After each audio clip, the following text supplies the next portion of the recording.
Ah, okay. Can you believe this? Kingston Public Hospital. They spend $400,000 a day to treat victims of gunshot wounds. Per day. 400 grand a day. Wow.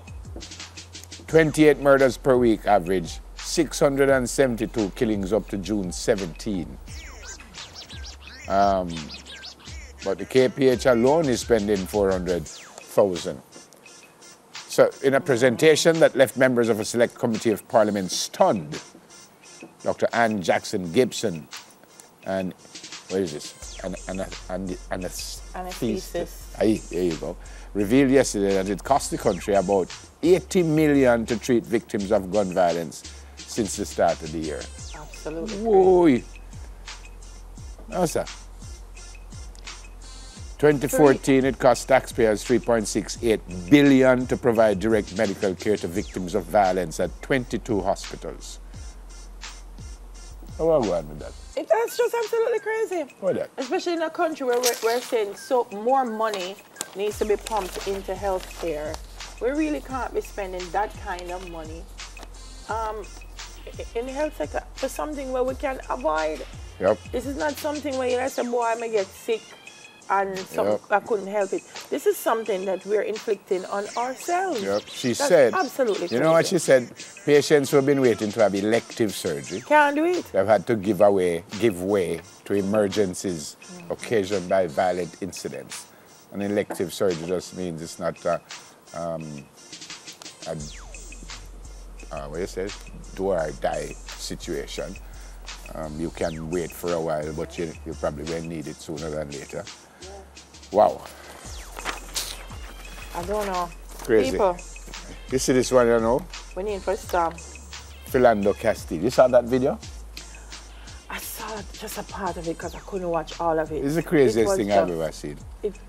So the police officer stopped this gentleman and his wife or girlfriend and his child. Tell the man that something wrong with his backlight. Ask the man for his driver's license, which the man gave to him. And then the man said, and you could hear when the man said, I think I need to tell you that I have a firearm. And the officer just got berserk after that and just said, don't do that. Don't go for it. Don't go for it. Move your gun. And then then just let her have 6 or 7 shots. Incredible. And even after that, he was yelling and screaming and don't move. And there was a little child in the car. Yeah. If you look at the video, you saw the other officer almost moving out of the way because like him say, I don't want to get shot. This one get trigger happy. No, boy. And then he's released.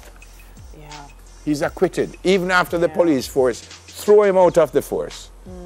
He goes to court and he gets off scot-free. The defense attorney said he was scared for his life.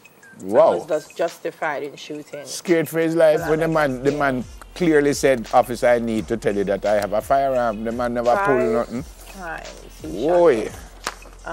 They said he never saw a gun and had plenty. Prosecutors said he never saw a gun, had plenty of options short of shooting Castillo. He was an elementary school cafeteria worker.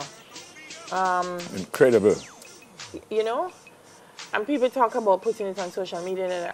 If this lady, his girlfriend, never caught this on tape, never. Yeah. I think many people would have said that's not possible. Yeah. Even when she kept saying he was just trying to get his ID. Yeah. Even when the other officer called her out and he hands in the air and don't move and walk backwards and this.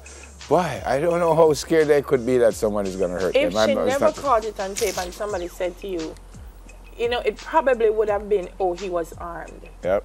And you would have had a different narrative. And it made me think about all the other times when we've heard about. Yeah, you wonder. And you wonder. By the way, he's not the first black person to be killed by a police officer who got off scot-free. Remember Trayvon Martin, Freddie Gray, Tamir Rice, Terrence Crutcher, what is that, Sylville Smith. So that's what, 6? The jury was split 10-2 in favor of gets killed and nothing happens. Yeah, but the majority of the jury felt he should go. Now look at this. This is the video right here. We have to. We have to warn you that this can be a little bit traumatic. Look at that. Look how many shots. You see, the other officer just ran out of the way. Look at that. Yeah. You probably can't see it, but that movement in the back seat is a little child. Yeah. And this is now her 4-year-old coming out of the car. Out of the vehicle. Absolutely stunned 4 years by what old. has happened right there in front of her. Don't know what to do with herself. Yep. If the police officer, never, as you pointed out, is a trained man and him never know what to do. Yeah, man. This poor, look at that tiny child. Yep. Incredible. And him still stand up there with and he's yelling. I mean, you're not hearing the audio, obviously, but he's yelling, don't move, don't go for that. Don't. This is after he shoots him about 6 times, and he's still yelling and screaming. And wow. Anyways.